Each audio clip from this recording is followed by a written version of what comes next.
Okay, morning. Good morning all, members, officers, nice to see you all.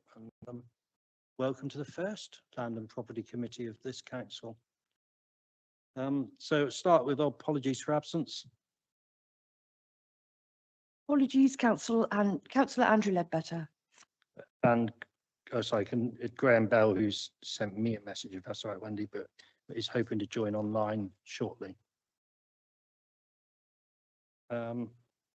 Declarations of interest, a reminder for members to declare any interest before the item is discussed, so that's fine. Item 3 is the minutes of the meeting held on 31st of January for approval.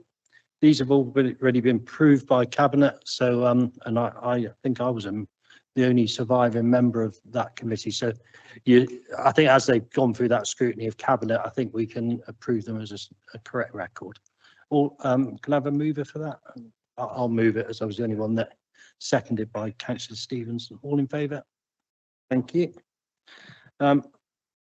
Items requiring urgent attention, none notified. I don't think there's anything for that. Chair's announcements, again, nothing to announce there, I don't think. So straight into the meat of the business, the property change programme, and welcome to Matthew and Leroy, and John's obviously on holiday somewhere sunning himself, but so it's over to you, Matthew, I think, to introduce this. Thank you, Chair. And thank you for your introduction, and helpful to just advise members that Helen Bond has joined us today as our lead estates and valuation officer from our property services provider, South West North. Helen's been an integral part in terms of pushing forward our disposal programme, and value her support at this meeting today. So a brief introduction from me. Committee members will see 9 recommendations which are set out in section 1. 8 of those are proposed disposals for consideration today, and there is 1 lease proposal within those recommendations for you to consider. The detail of each one of those is set out in section 3, and under section 2 we set out an update of our current disposal programme. Thank you. Thank you, Matt. I don't assume nothing from you, Leroy, at this stage. No, welcome, Helen. I should have done that. And Elliot, is it? Yeah. Sorry, the board's not quite helpful for me, but that's what. And welcome to Graham. I've noticed that you've popped up while we've been doing the introductions, Graham. So thank you for your message. Just to reiterate, you're more than welcome to take part in debate and ask questions. Just you can't vote online. Okay, thank you. So we'll take these in order as they come. So we will sort of debate, if you like, each item. So we'll start with 1.1, have a debate if needed on each one, then vote on each one. We used to take them all as one recommendation. It caused absolute chaos because we were perfectly happy in this situation with 8, and there was 1 there in the middle that there was a problem with. So this way, hopefully, we'll be able to get through most of it fairly quickly, and then if there's any niggly bits, we can deal with that then. So the first one is 1.1, the land at former Moortown picnic site south of South Molton on the North Devon Link Road be declared surplus, and DCC proceeds to dispose of this site on the open market. So sort of 1.1 and 1.2 come under the same thing. I think this one had a long debate previously, and generally I think the general feeling at the time was there was real concern about the loss of publicly available toilet facilities and or refreshments, and I think we were sort of along the lines of, as long as we kept them on one side, that would be fine. Personally, I sort of worry about the best endeavours, and I've spoken to Matthew and Leroy about this, because best endeavours could mean that we did lose it because we did best endeavours. So I just wonder whether there's any way of strengthening or adding some sort of words there that gives me or the committee potentially that ability to have confidence that we can get that outcome. So I think it would be very useful to have a provision in there somewhere that there was There was a toilets were maintained for traffic that for people to go through there. It's quite important, especially as Frank mentioned earlier on, when there's an accident there, they can run that road for some considerable time.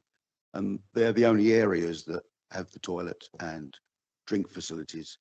I know one side, the Sidemore hasn't been looked after particularly well. The toilets have been closed for a while. The opposite side, Moortown, I know there are two different sections on here, has been looked after very well by the people. And whether they'll put in some form of bid for that point, I don't know. But there was talk of maybe giving them a 6-month lease before it was put on the market.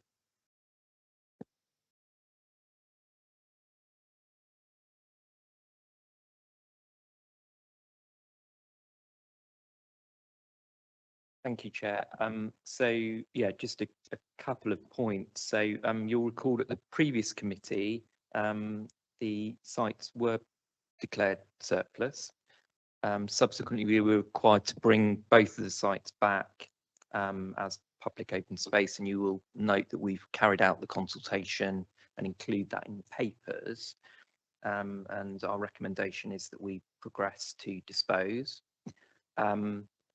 I'm very comfortable that in conjunction with South West North, that we agree some appropriate wording in the tender documentation for bidders to put forward proposals to retain for one of the sites, I would suggest, as that is the current position.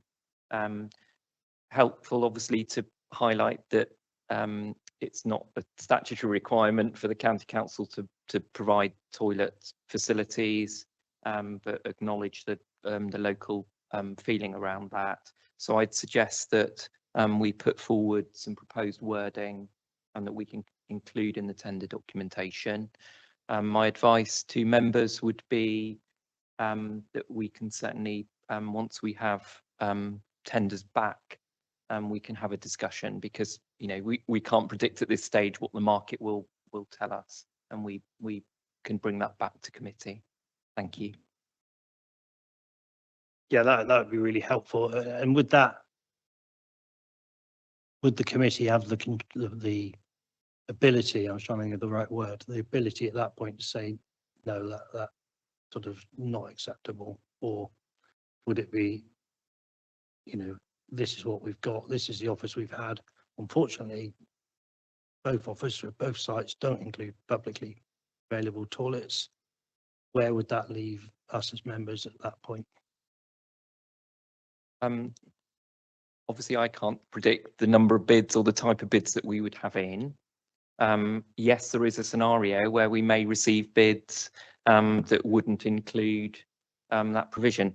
I suppose my only comment would be, and I'm looking at Helen, we do currently have somebody operating on one of the sites.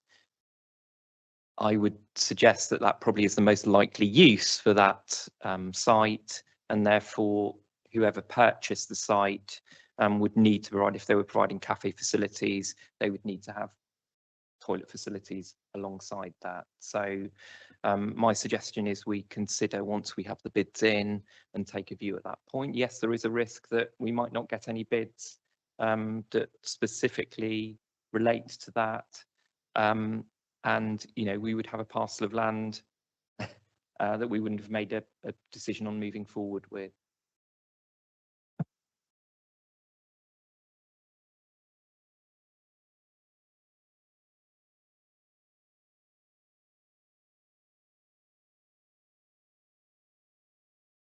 But Michael Five Cook has indicated like to speak, not a member of the committee, just for the webcast. Well, I was just going to say that toilets used to be called necessariums. The answer's in the word. And I think it's rather shameful that we've lost, probably in the last 10 years, half of our public toilets in this country. And I would urge everybody here to remember that 65% of people over 65, the first thing they do when visiting an area is they look for a public toilet.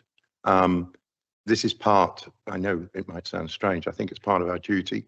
It has a knock-on effect to towns and to us, not to have facilities available for everybody. So I would agree with the gentleman at the end there saying that this site really should be it should be worded in a way that we keep the public toilets as part of the asset of the sites, not necessarily us, but whoever purchases the site. Thank you very much. Thank you, Councillor Fife. Councillor Lodge. I've got a query really on process, and this is a relatively new committee. So I just want to check really when we come to vote on these recommendations. In part 1, we have the recommendation listed, which is abbreviated, and over in part 3, the proposal, we have far more detail there. When we vote, are we voting on the wording that is in the proposal in part 3, or are we actually voting for the very abbreviated line that's in part 1? Because Frank's point about best endeavours, and I know we're discussing this now, would become irrelevant if we're voting on, because it won't be referencing what's in part 3. Yeah, yes. So are we voting on the recommendation or the proposal? I mean, I think certainly from my point of view, we would want the minutes to reflect what's written out on page 3, because there's much more detail, isn't there? Yes, that's right, Chair. The recommendations on page 1 of the report, they are the recommendations that are proposed by officers. Obviously, if the committee chooses to add or amend that proposal, that's fine. And then we vote on what. So I think for all these, from my point of view, we would be voting on the proposal and the more detailed items. And I think we just got a bit of for me, I've just got a bit of question around best endeavours. That really does make me feel nervous, because, you know, I have no doubt that we will make best endeavours, but I'd rather not dispose of something that meant we lost all, you know, public facilities, publicly available facilities. Sorry, they will never be a public facility, they'll be privately owned. But, yeah. Thank you. So I think we can address that in relation to the wording that we would provide in the tender documentation. I think Councillor Lodge, very legitimate question. You know, the information that's set out in section 3 sets out the detail to inform your decision. So within that, clearly for any of the recommendations, as we're doing now for this particular recommendation, there may be further recommendations that you wish to consider as members of the committee.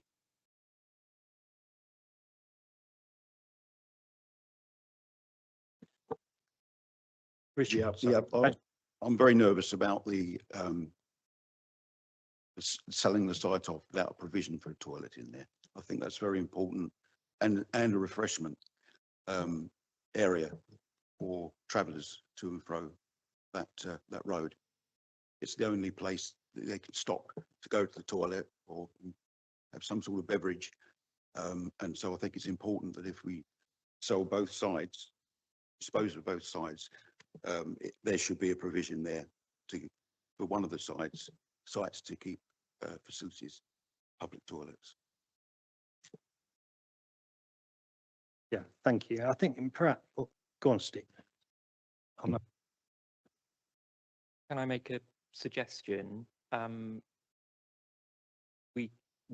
You could make a recommendation or agree a recommendation that requires the outcome of the tender process to be brought back to committee. You know, I would like to think that we would get proposals coming in. If that's the case, that, you know, that would address the concerns. What that would therefore do is give the committee the opportunity to reconsider, and that they therefore may bring in the option to consider, you know, whether we look to lease the site off. That would be my strong advice. Yeah, no, I'm comfortable with that, because, and I think I'd make one point that best value doesn't necessarily mean the highest bid. Best value to me will be what is the best outcome for the public of Devon, and that doesn't necessarily have to be the highest bid.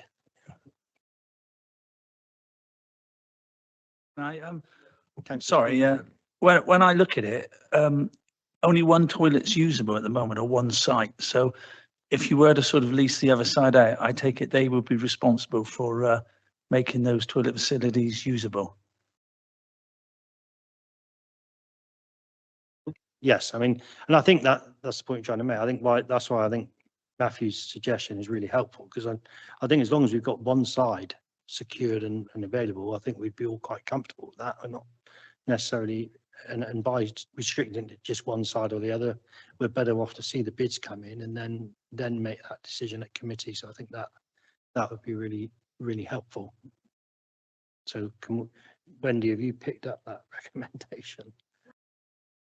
Appreciate we've I probably mean, I'm thinking perhaps 1.1 as it stands and 2, but maybe with a proviso at the end saying subject to coming back to this committee on the outcome of the tender process. looking at Matthew again. I think it would be helpful that we include that the committee would expect the provision of publicly available toilets and refreshments to that effect. I think that'd be helpful when it goes into the public domain and hairs don't start running. That's in the minute. So perhaps the wording again with the addition at the end, subject to coming back to this committee on the outcome of the tender process for further consideration. I don't know if I mean, I'm just the chair, not the decision maker. So I just, for me, I want a reference to the wish of this committee is that the remains are publicly available toilet facilities. I'm trying to think of public convenience, whatever you want to use. I'm comfortable with that. I think we can include some wording along the lines of a resolution that a requirement for public facilities along those lines. Wendy, we can agree the wording. Okay. And then the wording that you've suggested to bring back to committee. Yeah, so I think what we're suggesting, the wording as it stands with the addition at the end of each, subject to coming back to this committee on the outcome of the tender process for further consideration in relation to a requirement for public facilities to be made available on the sites. Comfortable?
One point 4 that land at Monkerton, former attenuation pond extra off Tithe Barn Lane, be declared surplus and the DCC proceeds to dispose of the site following pre-application planning process.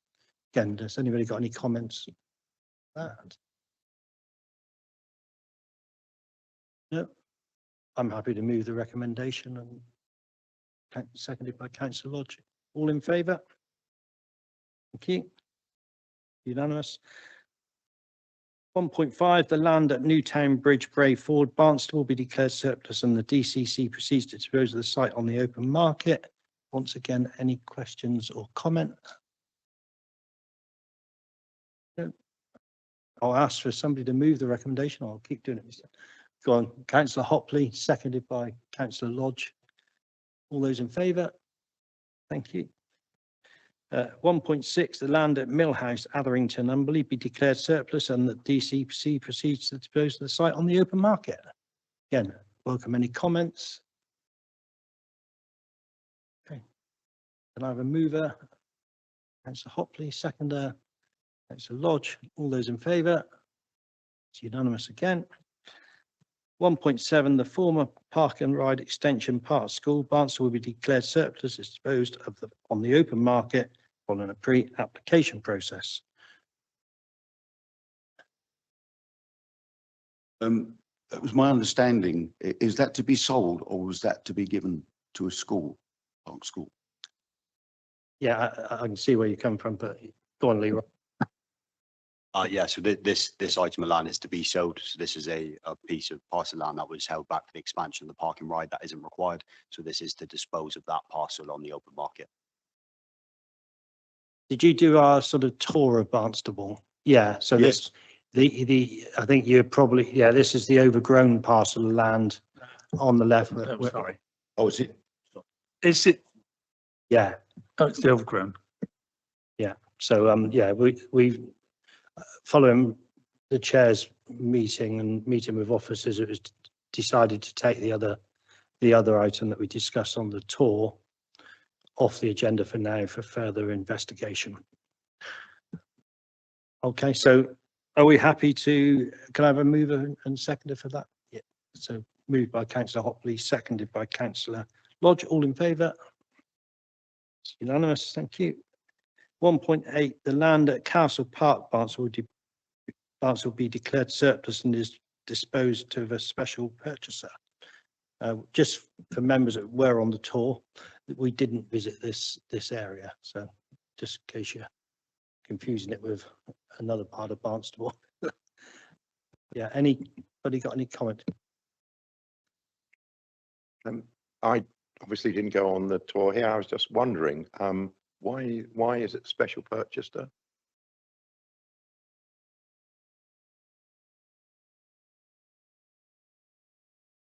It's an adjoining landowner, councillor. Thank you very much. Yeah, I mean, I think I'm right in saying this potentially unlocks a difficult piece of land that would actually probably have a benefit to the wider North Devon local plan. So is that correct? That's correct, and councillor, it does facilitate then the further development of the Bar 1 area in Barnstaple. I think that would be very welcome. Might take some pressure off other areas. I think so, yeah. So I'm happy to move that recommendation, seconded by councillor Hopley. All in favour?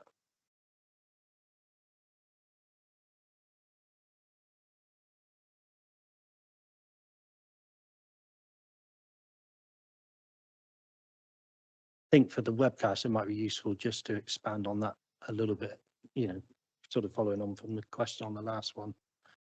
So. Thank you, Chair. Yes, some more details set out in 1.9. The property on Marsh Barton is occupied by an organisation called Devon Disability Collective, and I believe I'm right in saying that's a charitable organisation, and they employ people with disabilities, growing and successful business. The County Council own the building, and we are in discussion with the organisation to look to secure a lease with them. The building needs repair, and the discussion that we have been having with them prior to coming to committee was how we effectively offset that maintenance liability and the rent discussion that we would have. It is worth noting that there is a restrictive covenant on the site which requires the building to be used for the current purpose. So in terms of other opportunity, it would be relatively limited. Does that help? Thank you. I think you also must have been very good because I noticed Councillor Bell's hand go up and go down. So I assume you answered his question. We'll give him a chance in case he took his hand down. That's right, Chair. All my questions are answered. Thank you. Brilliant. Thank you very much. So I again happy to move the recommendation, seconded by Councillor Lodge, and all those in favour? Excellent. There we are. I will close the meeting. It was worth the 2-hour journey here.